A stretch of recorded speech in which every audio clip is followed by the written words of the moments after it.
Affiliate Mastermind Show. Welcome everyone to another episode of the Affiliate Mastermind. Today I have the wonderful Tania with us. She is head of client development at Tradedoubler, and she is responsible for a team driving revenue and growth for e-commerce brands in Spain, Portugal, Latin America, and Turkey. Is that right? Yeah, that's correct. Welcome, Hello, Tania. Jonathan. Thank Hi. you. Thank you very much for joining us today. Pleasure to be here. Can you tell us a little bit more about you and Tradedoubler, what it is you do? Yes. Right now, I'm the head of client, as you said, and I lead a team of account managers that they are focused on driving revenue for different brands that we are managing. Some are locally, some are international brands. And we focus on first of all, we check the KPIs that the client is searching on the channel, the goals that they have, and we think about a strategy to deliver those results. And we have a really close relationship between the client, the partnership, and the team to try to reach those.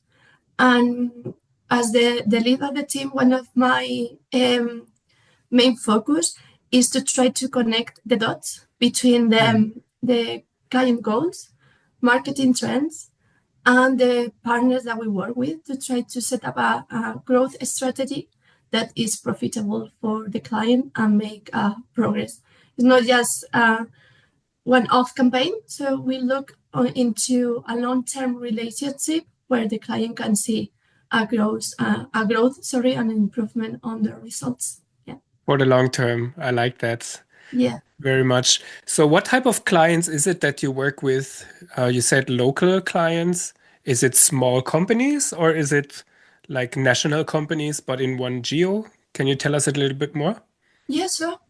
We have a mix. So we have some clients that perhaps are a little bit small in the local. Maybe they are in a startup that they're just starting, obviously, but they have a really growth potential. And we have smaller brands that just work locally. And there is another ones that they are big ones, but they just work in one geo. For example, they work in Spain.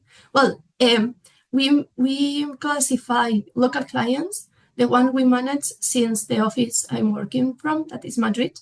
So from here, any client that is working on Spain, Portugal, Latin America, Turkey is considered local.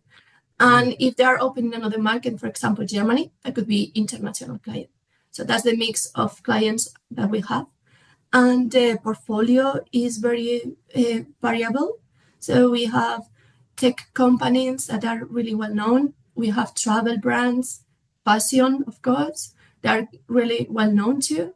We have cosmetics, some new brands that they're getting aboard and they're performing really well are related to motorbikes and accessories for motos. Yeah.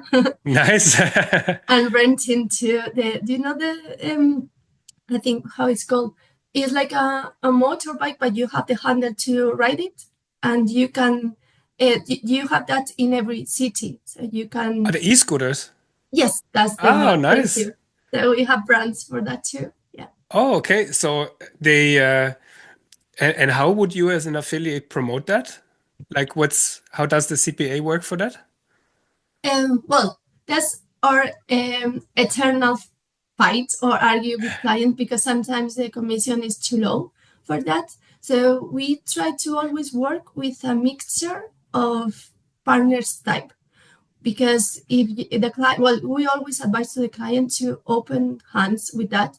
Because if they're just focusing on one type of publisher, for example, content sites, they're gonna get sales, but maybe not as much as they want. So with those partners and with those new brands that are new in affiliate channel, we are working on trying to educate publisher about the added value that those clients has and how they can promote it on their site. We do things with content partners, obviously, because is the first, I think it's the top funnel where you can get more info about and you can make everything understandable to the final client. We do things with influencers too. Nice. We have a platform that has everything tracked. They work on a hybrid model. So that means fixed fee, CPA, or CPC too. And the brands can see where the stories, for example, on Instagram are, and they're kept over there, and they can track performance with those micro influencer and medium influencers. So the influencers will be from Instagram and TikTok, and Yes. they will create stories like, hey guys, I'm going to the cinema today and I'm driving this scooter. I have this scooter from brand, whatever brand. And then if someone new signs up, then they will get a commission. Yes, that's correct. That's All right. correct. We also do things with, well, I guess that the influencer part is more related with fashion, that we do plenty of things with fashion and with cosmetics too. But with that is working, and also with accessories for motorbikes. We had a Gotcha. case where an influencer wanted to sell like a security thing for the motorbike to not be stolen. And he did that through MetaPic platform, that is the influencer's platform. And he got plenty of sales from that, and the client too. Nice. Okay, this is very interesting, and I can already see it, especially for the beauty and cosmetics. Like there's a lots of tutorials, and that's how they sell. Yes. Well, Okay. it depends of the influencer, obviously. They all have their style and the brand tone that they have, because sometimes clients send a brief of the campaign and they want to control every word that the influencer might say, or maybe the content side too. Yeah. And we always recommend to give a bit of space to those content sites or influencers, because they know their audience and they know how to talk to them. Obviously, they need to keep the main important information, of course, and if there is any keyword that they need to mention, of course, they need to add it. But we try to explain the client and the brands that it's better if they leave them a bit of space, as I said, to just get that. Yeah, I think that's the biggest value in like this user-generated or influencer type campaigns is it should not feel like advertising. It should be authentic. Like the people follow the influencer because they like that person. And if that person now today sounds a little bit different than yesterday, then they will not be so happy with it, I guess.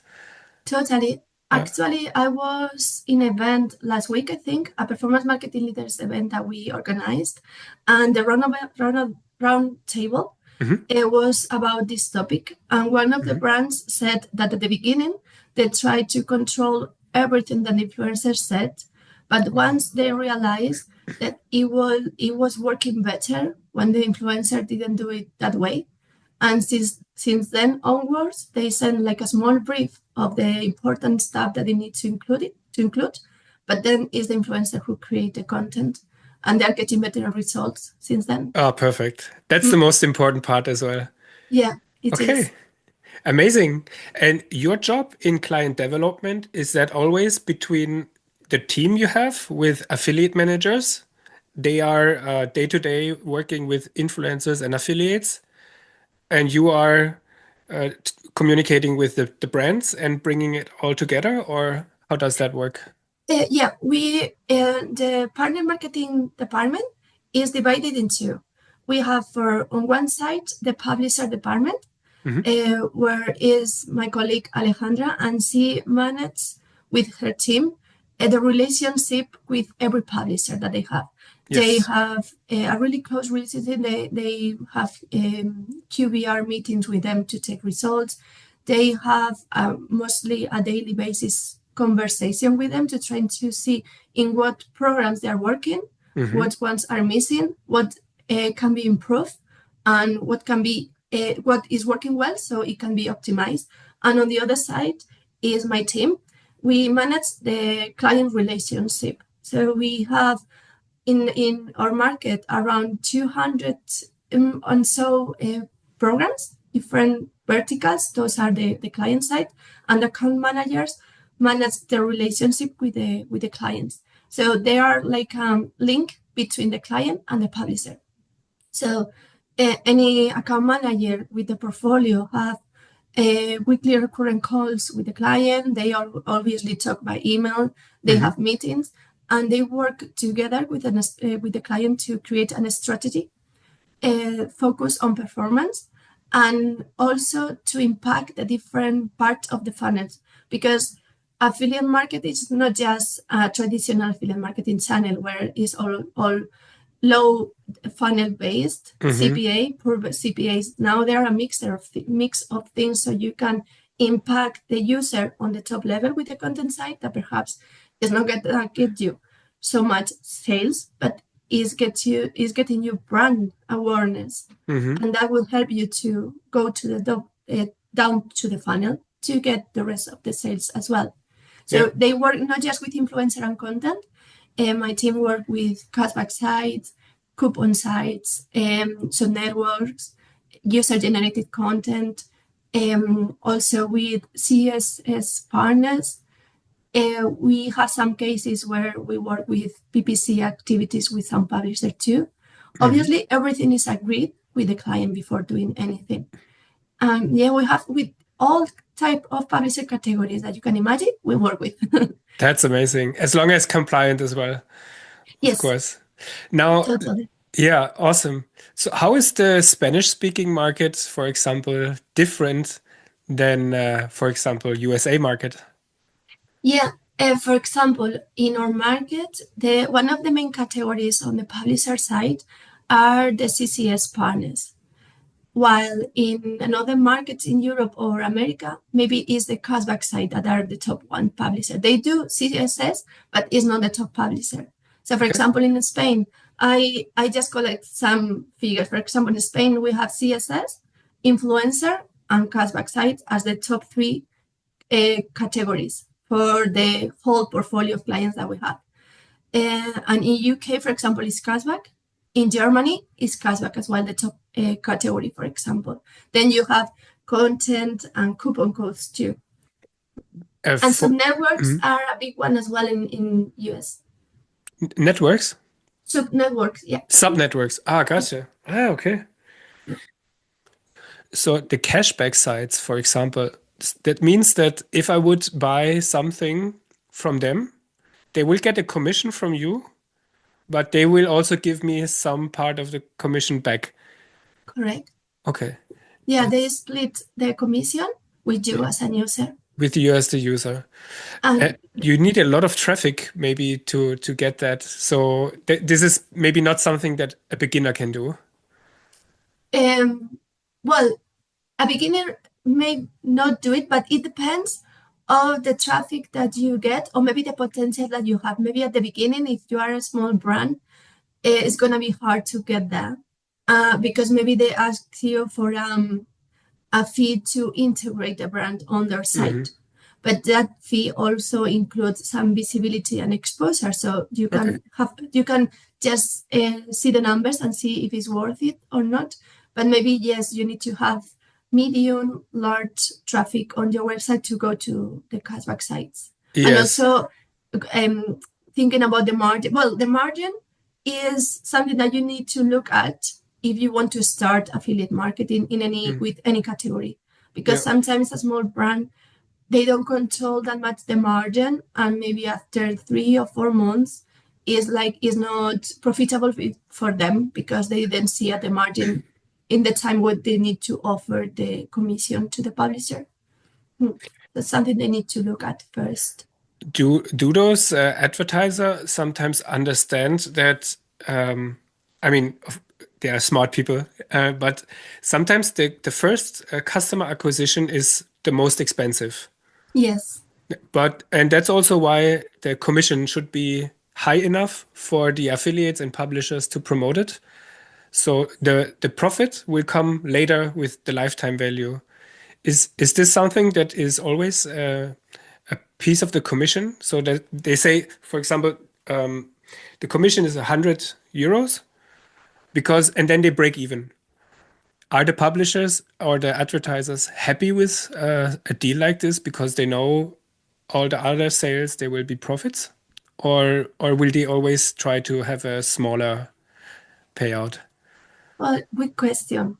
I mean, sometimes when the clients start, they just have one commission and they don't differentiate between new user or current. But while the program is working along the time, they usually split it. And obviously, it makes sense to have a higher commission for the new user.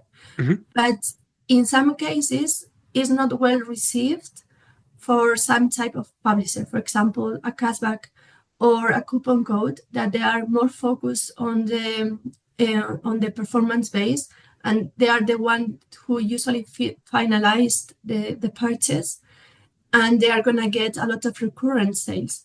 So sometimes those are the ones that are not that happy with that, but even though they worked, because it makes sense to have a little bit of higher commission with a new user and a little bit below of the recurrent, because they're gonna get volume anyways. Do you know if a user who comes in from a coupon site or someone who becomes a customer because of the cashback, is this usually also a client that will keep on buying, or is it just someone who wanted the cashback or the discount? Like, will they buy later at a normal price? Is there a quality difference, or?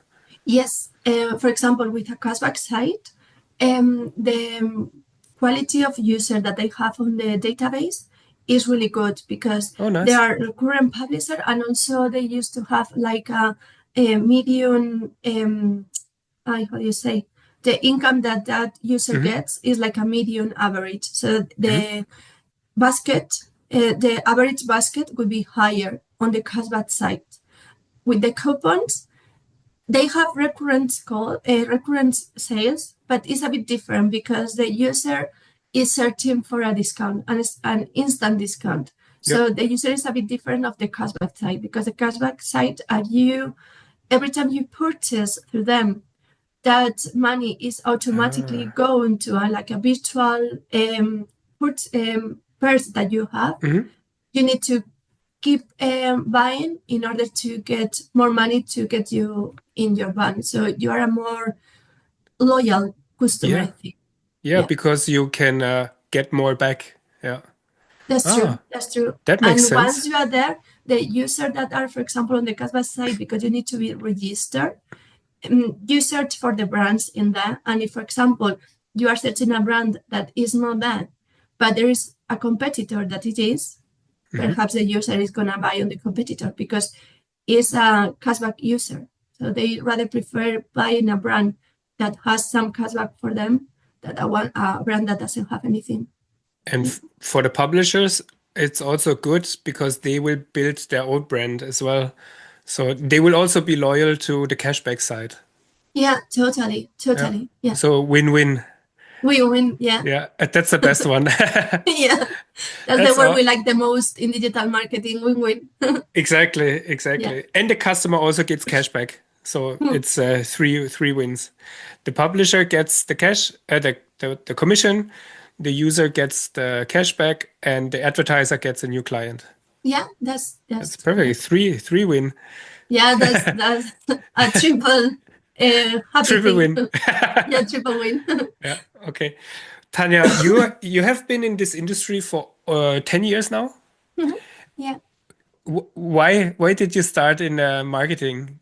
Well, I think it's a funny story. I studied journalism, so Ooh. I was anything related to marketing, but around 10 years ago or so, I decided to move and live in UK for a while.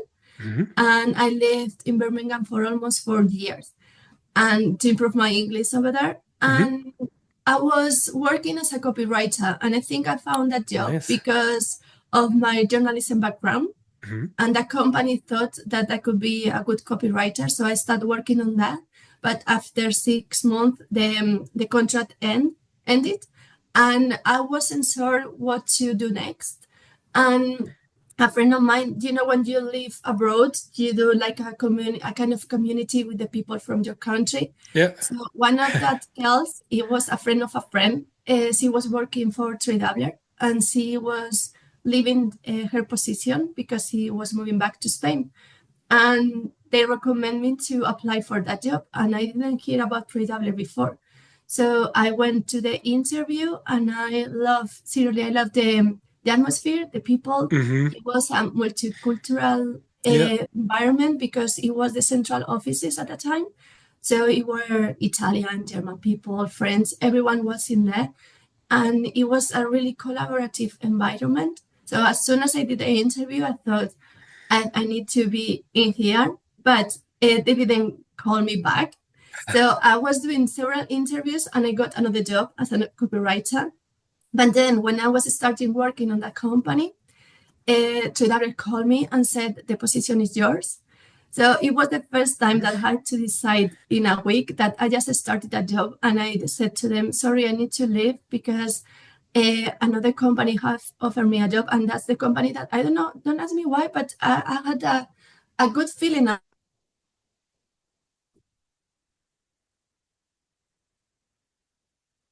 better of myself of living a. Oh, Are you still there? I can hear you. Yeah. I'm sorry. Sorry. And I said, look, I'm leaving for that company because they offered me move back to my country after a year. And that Oh, was, nice. I mean, that wasn't true. Tradedoubler didn't say anything at all. So I went to Tradedoubler, and the funny thing is that after a year, they offered me to move back to my home country and work from the Madrid office. So it's like I dream about something and it happened. And And it's since then, I'm happened. in Tradedoubler. Yeah. That's amazing. And Yeah, it your is. your feeling is still the same? Yeah, it is the same. Yeah. Yeah, that's great. So 10 Yeah. years now. 10 years now. Yes. Oh, cool. And you want to stay there for another 10 years? Let's see. We don't know 10 years from now. Well, I would love to be there, but maybe more in the international Oh, level. I don't know. yeah. Or in on the local. I really like working here. And is I don't know, it's because there is a company where any idea is welcome. Okay.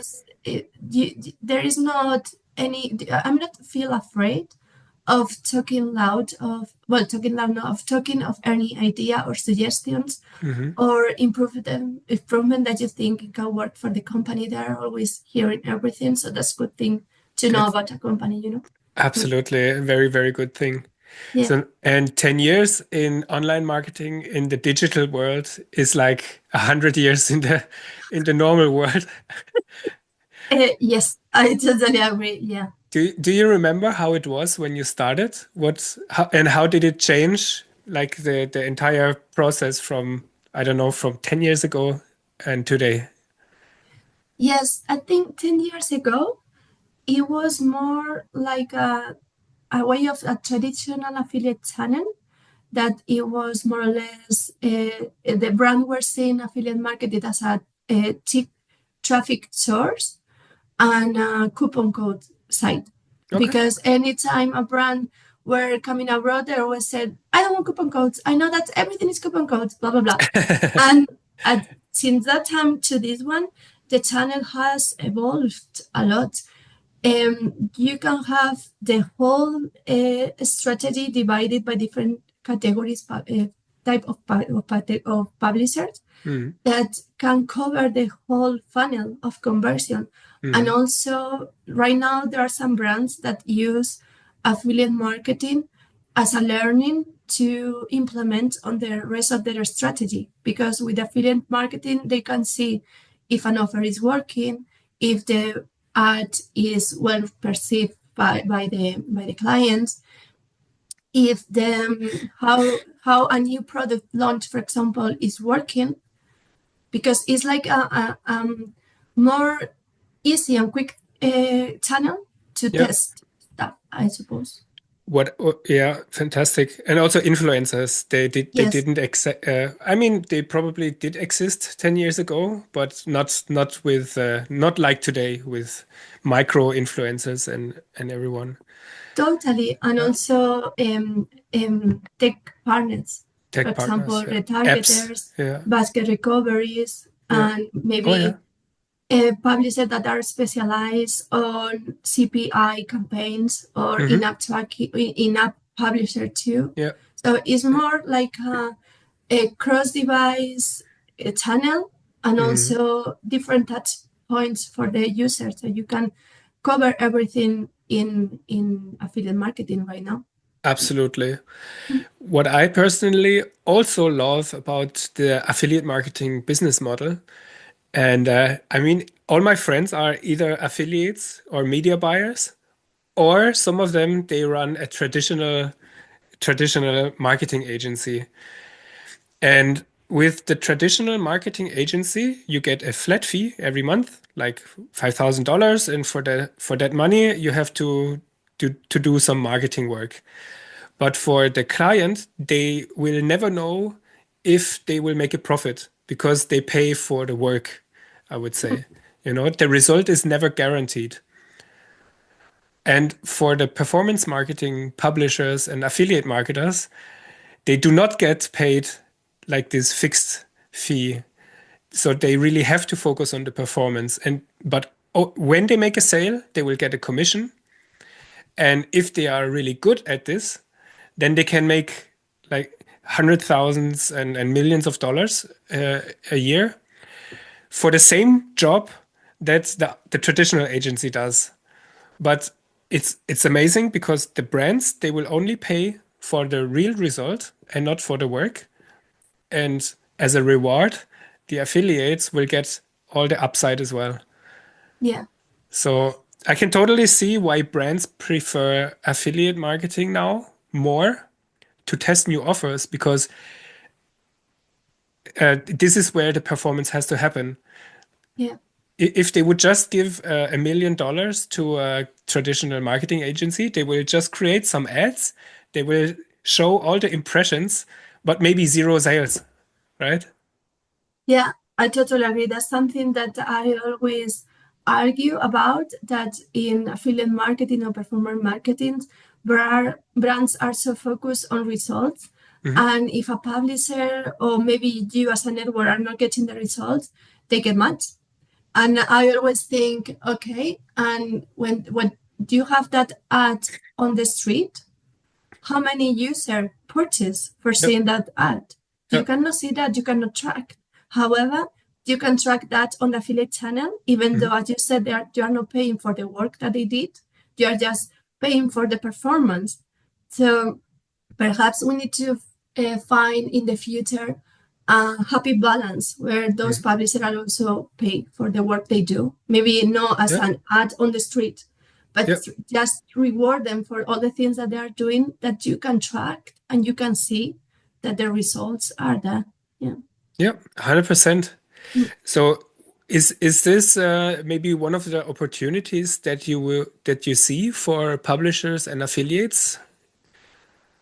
Yes, I think, and actually, we are working now in something called content to commerce that try to connect that with the Nice. performance. So it's trying to get, well, we try to always be aligned with the marketing trends Hmm. and with the new companies that are growing, that we can maybe offer a client an ad hoc strategy, not just a pure affiliate channel strategy. So you can combine influencers marketing, content to commerce marketing too, and everything is going to be tracked. So I think the future is going to be a mix of the traditional marketing, but added the new technology. So it's going to be tracked. For example, Hmm. with the QVR, no QVR, not with the QR is called, Yeah. QR yeah, codes. Yeah. QR codes, yeah, Hmm. because with that you can move from off to on just in a matter of seconds. Yeah. But now content to commerce, I like that term. It's very nice. Yeah. How does that work? Will you go to the to the content sites or to the coupon sites and create content for their websites, or how does that work? That works a bit is more with the media. So we found premium places on Microsoft, MSN, or even Netflix. Yeah, We nice. have everything with different packets, and they can be connected the brand on, for example, in MSN or Microsoft. You can see the brand. There are different options. They can create content, of course, but it's more like the display, the ad banners, and it's gonna be connected to the e-commerce of the brand. So if you use the QR code, it's gonna be linked to the e-commerce, and if there's any purchase, that's gonna be tracked. However, the content to commerce site is more on a fixed fee base, CPM. combined with the performance that they're gonna see, Yeah. what result are getting from that investment. And where's the QR code? Is the QR code on the banner? Yeah, and for example, on the TV, on the connected TV, is on the TV as well, también. And then you have to You need take to your scan it with the, smartphone. yeah, Okay. yeah. Because on Netflix, if I watch it on my laptop, do you think QR code or on mobile, No, it's not possible no, anyway? with Netflix right now, it's not possible. With Netflix, Yeah. it's just branding. There is It's not branding. a way right now to connect with something tracked. Okay. Yeah. And you also manage this for your clients. Yes, it's another department though, but we present it to the clients as Nice. we have quarterly meetings with them, or maybe monthly. When they talk about the strategy, we always listen very carefully of the client needs and think about all the solutions that we can offer them. Content to commerce though is something that we started last year and is performing well in another markets. In Germany, for example, it's working really, really well. Yeah. Cool. Can you name a brand that works? I need to ask the brand first, but I can tell you after the call if I can tell you the name. Yeah, sure. I totally understand. Yeah. But usually it's big e-commerce brands or big fashion brands that have Yes. like I think I don't know, fashion brand. H&M, C&A, Armani, whatever. Chanel, Gucci. Yeah, that's a bit big ones. We Yeah. tested in our market with a big electronic brand. Yeah. And in Germany, there are, I think is a food delivery, I think. Food delivery. Yeah, I Oh, think. cool. I mean, this works well in Netflix, maybe. Yeah. Like, do But you with want to Netflix, order a they said we pizza? can, Order a pizza yes, before the movie starts. yes, yeah, it is well connected. So I think that's the future. Everything is connected at the time that the user is. Uh-huh. So you can move from off to on, obviously, Yep. and try to get them purchased, I suppose. That's pretty cool. There's one amazing tech that we saw on the last, I think, soccer world championship or something. Like when the whole world watches the same game, but the banners at the sports field, like they cannot be a local brand, right? Because if you're watching from Spain and the German brand will not be relevant for you. And then they have the technique or the tech to localize this advertising. So if you are watching from Spain, you will see the same soccer game, but you will see different ads. I didn't know, but that's great. Yeah. And if you watch the same game from France, it will be French relevant ads. Yeah, it makes sense. Actually, it's always it's something that I always think. When I don't listen that much to that, but the radio when Yep. you are driving in the car and you're listening to the radio and they do some ads and you think, okay, that ads is like 100 kilometers away from where I live. So it's a waste of money if you do that. It is, yeah. Yeah, so I'm glad that on the TV they are doing improvement on that side because it makes sense to have a personalized ad for the market you are in. Yeah. The CPM might be a lot lower because you're wasting so much, like on the radio, for example. But if you have a local radio station, I'm sure, and maybe a local business, this Yeah, could work pretty well, maybe, but not for yeah, that's true. but not for affiliates. No, not for affiliates. That cannot be tracked yet. Yeah, you can only track it if you would use an extra domain for that, Yes. like fashionmadrid.com or something like that. If this was the business model. Yeah, that's Yeah. true. Yeah. Okay. Excellent. If so, but you're okay. Are you also working with affiliates in the affiliate industry, or are you more looking for established brands? What's the best affiliates for you? Um, well, in our market, the best affiliates are the CSS partners, Cashback, and Coupon. For example, we work really closely with a publisher that works internationally as well, that is called Atolls, that has Mhm. two brands in it, Yeah. Couponation, that perhaps you hear about it, and Igual, that is a cashback site. Okay. With CSS partners, we have as well international publishers as Globerada, for example, or Red Brain that work really, really well. Well, there are more, but I don't want that any publisher get sad, but we have a whole list of Of course. those. And with coupon side, we also have coupon.es, that is a good one as well, Bravo Descuento or Radar Coupon. Those Radar Coupon, if I'm not mistaken, just work on Spain, Portugal, and Latin America. They are not international. What else? We have as well a type of publisher that we didn't talk about that are loyalties, that is like employee closer group or maybe a bank closer group. I don't know if you heard about it. They work, Mhm. it's a cashback too, but you need to be part of a company or a group to be in that. So, for example, Uh-huh. imagine Santander, the bank. Yeah. Every employee can access to their intranet with specific offers for them that usually has they are done by a loyalty. It's called loyalty, but the benefit that that employee will have is a cashback too.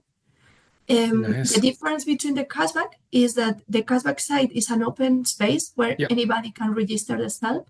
Yeah. In this one, you need to be part of the company that has that benefits. That's really And cool. Yeah. yeah, it is. And as usually there are big companies who are within the loyalties, the average order value for the brands usually is higher than in another type of publisher. And we have two that are really big. One is called Inspiring Benefits, and the other one is Big District. They're really, really good partners to work with as Yeah. well. That's also a really, really good angle for giving employees yeah, some benefits. Because if you give them cash, then they will have to pay tax and whatever. And if you give them coupons and discounts, then they can buy the same stuff they would buy anyways, Yeah, but cheaper.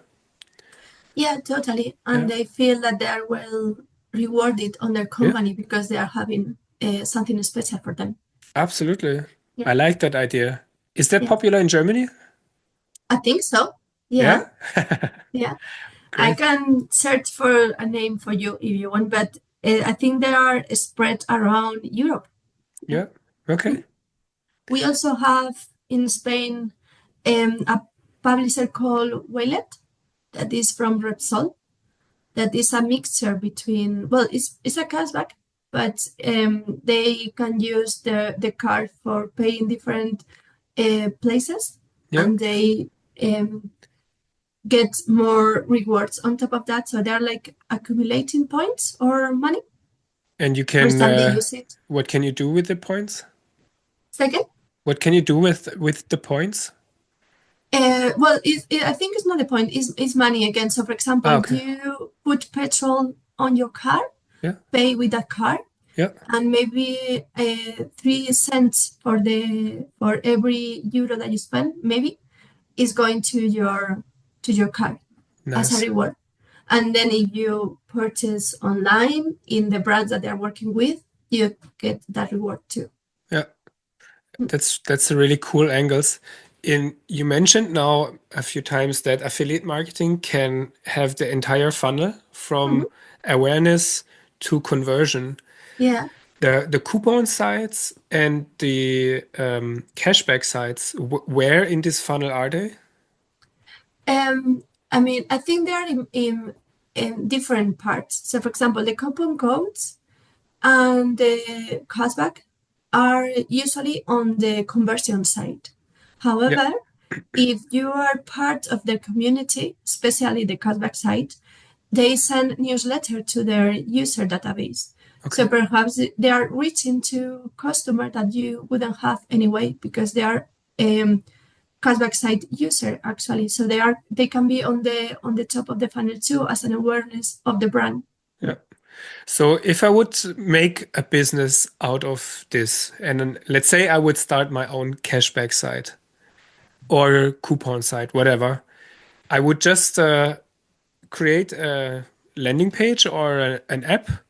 Then I will acquire users, and then I will send them emails, for example, newsletters with every day a different deal. Or would that be a way? Or Yeah, well, I guess that you will need to invest some money as well on marketing to sure, make your brand aware. And usually the cashback at least they don't send lots of newsletter because otherwise you will piss off your user database basically. But they they maybe send one or two newsletter a week yeah, and they can do it for themes. So, for example, electronic type, so all the okay, brands from nice. electronic, or maybe a mixture of brands. So the Mhm. brands they are not seeing their competitors on the newsletter, and they offer that as an exposure plan for different brands. The newsletter, for example. Yeah, And when you are a cashback user as well, you get a newsletter with the cashback that you have on your site. So they tell you, for example, if they have a minimum of cashback, they will say you still €2 left to reach the target to get the money on your bank. So yeah, go and okay, see these brands and you can nice. purchase or whatever. Um, they said you how much is in that as well. The landing that you said could be perfect, and you will need to search for, I think, for a technology behind to try to match the cashback with the user, so you Yeah. can assign the money accordingly. Yeah. And do you have tools inside your network? For example, you mentioned CSS, that's feeds probably that get Yes. updated. Like if I'm a publisher, can and I want to promote your campaigns, do I just get my CSS feed and you take care of the rest? Or If you're a CSS partner, yes, yeah, you have everything. Well, one of the good things about on network is that if you're a publisher that want to promote a brand, before you connect to the brand, you can see a full description of how the brand works, how they're commissioned, and all the assets that you will have once you are approved on the program. That means ads, product feed, yeah, coupon codes if they have, and anything that is worthy for a publisher to know is going to be there. And once you join the program, because the publisher has accepted you in there, you can get access to everything. And if you're a nice. CSS, you just need to get the product feed that is on the program as well and just Yeah. start working. And you will see your metrics on the platform too, real time tracking things. So you will see the clicks that are coming from your site, impressions, order value. If you got sales, you will see the order number, the amount, and the time where you did the sale, and how much commission you're getting for that. Is the commission then a CPA or would you get a revenue share from the order value? It's a CPA based on the order value. So, Oh, for okay. example, Mhm. if you get a sale of €100 and maybe you are getting a 5% of that €100, Nice. Okay. you And can then the have more, and if the order value is higher, then the commission is higher. Okay. yeah. There are some brands though that they use fixed CPA because otherwise the margin is going to be spread over. For example, a travel brand, imagine that you are getting a whole package to go to Latin America for 15 days with flight, the hotel, and so on. So maybe it's 2,000 euros. Sometimes those brands, they don't do a percentage. They do maybe 20 euros per sale, for example. Okay. Otherwise, it's going to be like 300 or something like that. Yeah. Sometimes their margin will disappear. Yeah. I understand. Yeah. In a time where there's inflation, maybe crisis, and things like that, are coupon sites and cashback sites, maybe is this the next big thing now, like a big opportunity now, because everyone is like tight?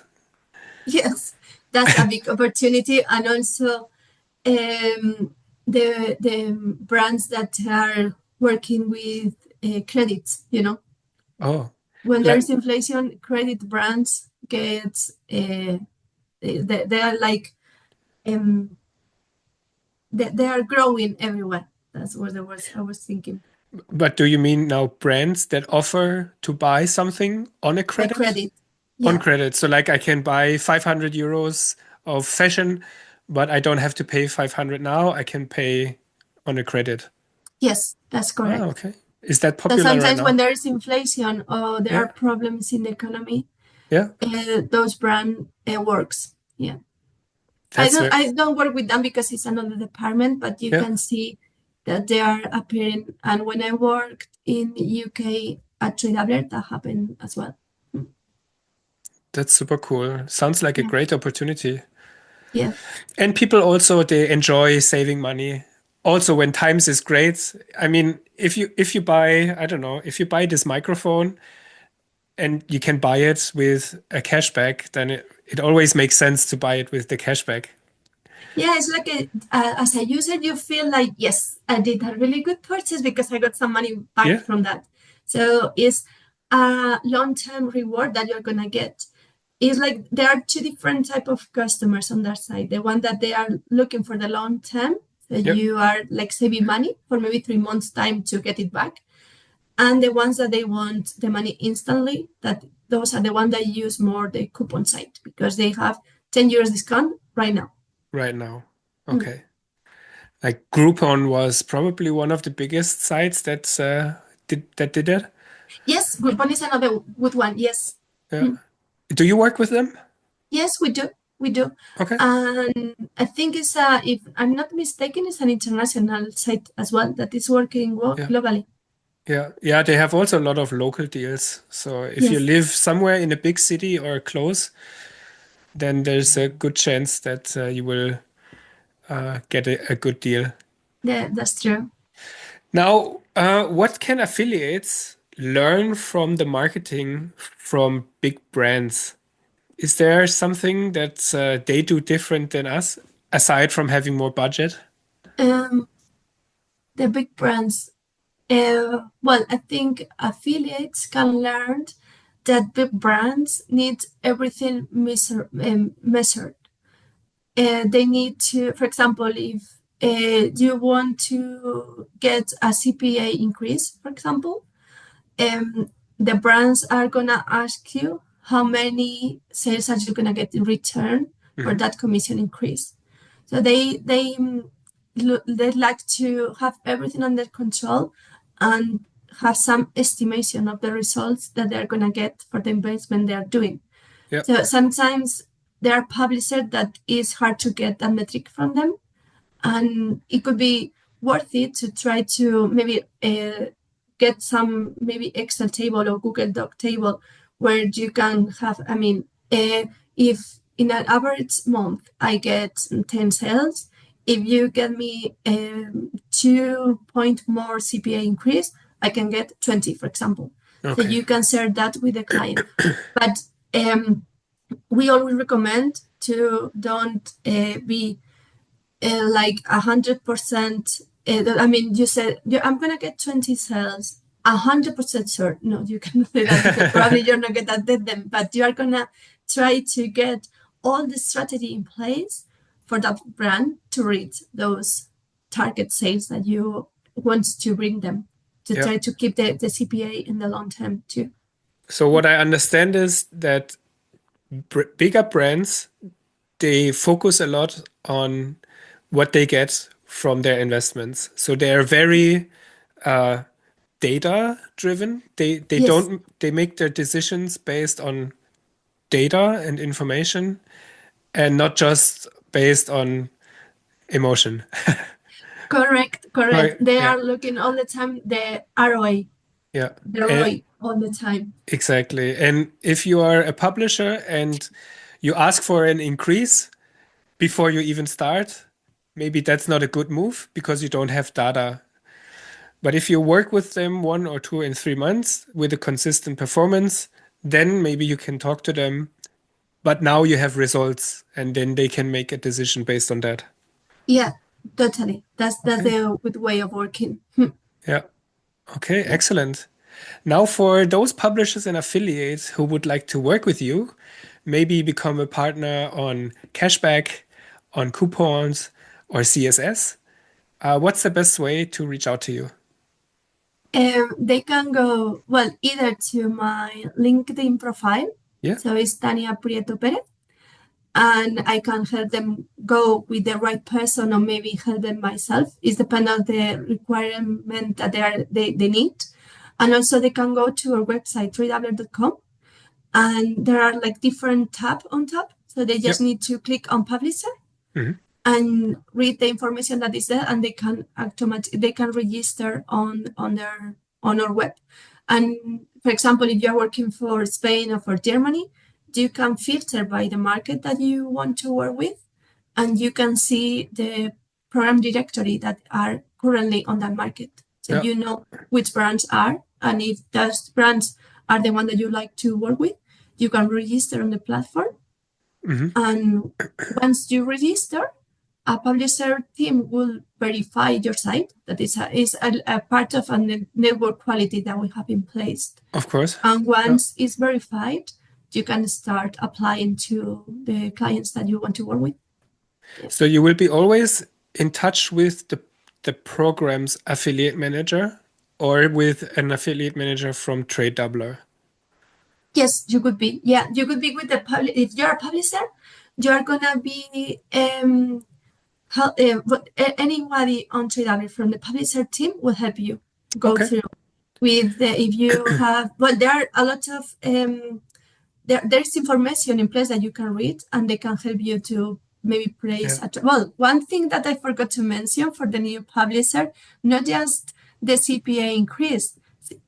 One thing that is very important is to place the tracking correctly, Oh, because yeah. we found out that some publishers just start working and they said, "I'm not getting any sale." And we Okay. check their site and there is no tracking in that. So that's the first thing I would recommend to do. And then ask for a CPA increase once you have some data. Yes. Very good point. Tracking is very, very important. Yeah. Okay. This sounds amazing. There's a lot of ideas and business models that you can work with. And especially for publishers that want to promote big brands, popular brands, and professional brands. Because the more professional everyone is, the more scale you can have, obviously. Yes, And with Tradedoubler, you have access to exactly those type of brands, and most of them even on a global scale. that's correct. Yes. So I thank you very much for this interview, Tanya. It was a A pleasure pleasure. speaking. Yeah, me too. It Is was really there, nice talking to you.